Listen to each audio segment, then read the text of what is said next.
Indak ng papuri. Habang umiindak gamit ang vault step, itaas ang kanang kamay ng palihis, lampas ulo at ibaba hanggang baywang.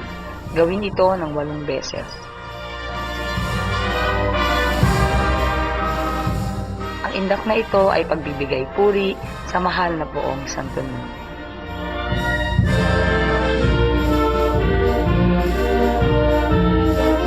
Indak ng pag-aalay. Habang umiindak gamit ang vault step, itaas ang 2 kamay na nakalahad ang palad.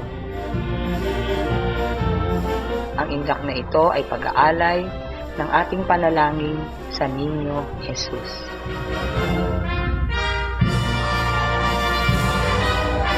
Indak ng pagsusumamo. Habang umiindak gamit muli ang vault step, ilagay ang kanang kamay paharap, gawin din ang kaliwang kamay ng palit-palitan. Ang indak na ito ay nagpapakita ng ating pagsusumamo sa mga kahilingan natin sa Santo Niño.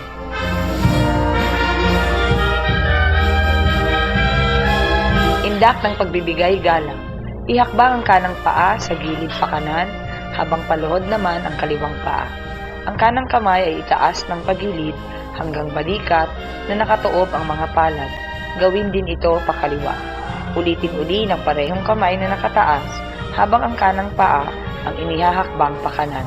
Pagkatayo mula sa pagkakaluhod, umikot ng pakanan.